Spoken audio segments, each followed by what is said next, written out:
Welcome to Dr. Balga's podcast for the Curious Doc.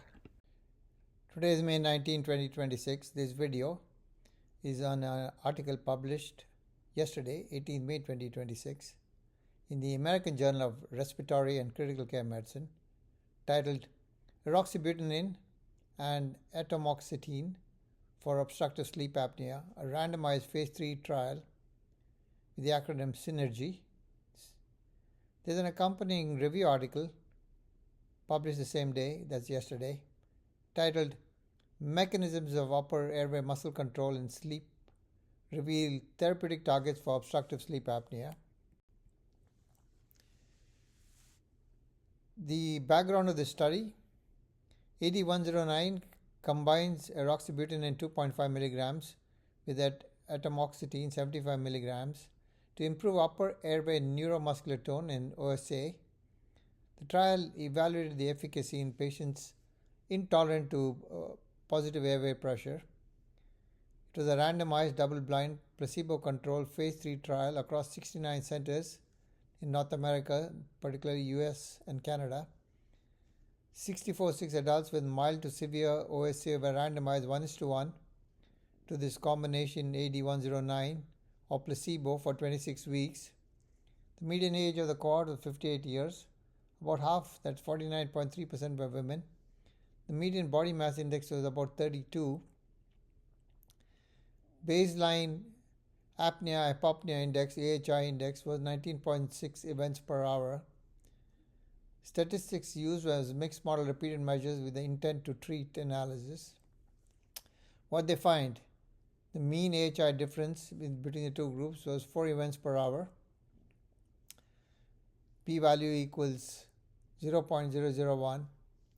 The model estimated AHI reduction as 44.1% with this combination drug AD109 versus 17.6% in the placebo. P-value less than 0.0001. Oxygen desaturation index improved by less than 5 events per hour. P-value equals 0.001. Hypoxic burden reduced 44.7% in the treated group versus 8.5% in the placebo group. Nominal p-value less than 0.0001. The promised fatigue improvement not statistically significant. P-value equals 0.059. A greater than 50% AHI reduction was seen in 25.8% in the control group versus 19.8% in the placebo group. P-value equals 0.182. Complete OSA control achieved in 17.6% of the treated group versus 9.3% in the placebo group. Limitations of the study: high discontinuation due to adverse events, 21.2% in the treated group versus 3.1% in the placebo group, especially early insomnia and urinary hesitation. Insomnia screening was not standardized, and dose reduction was not allowed. Key takeaway: AD109 significantly improved airway obstruction and nocturnal oxygenation in people intolerant to positive airway pressure OSA patients. This may become a novel oral pharmacologic option for OSA. Clinical pearls: the combination AD109 targets neuromuscular dysfunction underlying OSA rather than anatomy alone. Benefits were observed across mild, moderate, and severe OSA subgroups. Significant reduction in hypoxic burden may translate into cardiovascular benefit. Improvements appeared as early as 4 weeks of therapy.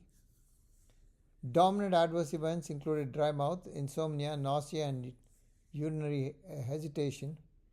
Approximately 1 in 5 patients discontinued therapy because of adverse events.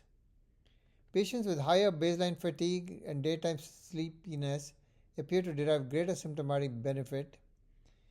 AD109 provides a potential alternative for patients unable to tolerate PAP or CPAP therapy. The accompanying editorial discusses that OSA arises from recurrent upper airway collapse caused by anatomical vulnerability and sleep-related loss of neuromuscular tone. This review identifies hypoglossal motor nucleus as a major therapeutic target. Mechanisms: non-REM sleep reduces noradrenergic excitation.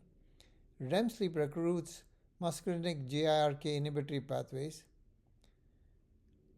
Atomoxetine increases norepinephrine signaling, while aroxybutynin blocks muscarinic inhibition to restore airway muscular tone. The key data of this trial: 47% reduction in apnea, hypopnea or AHI index over 4 weeks.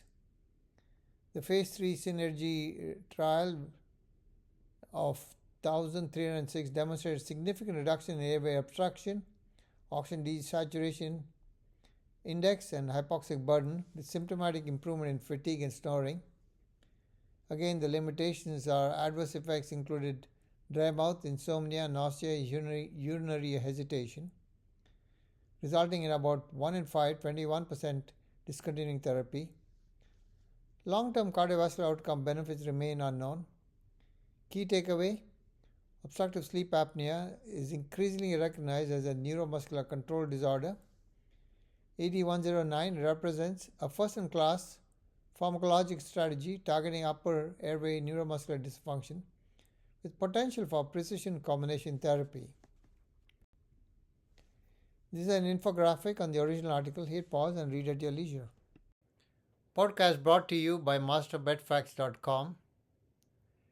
This podcast is for physicians and healthcare providers. If you enjoyed this video, please like, subscribe, and forward to your friends.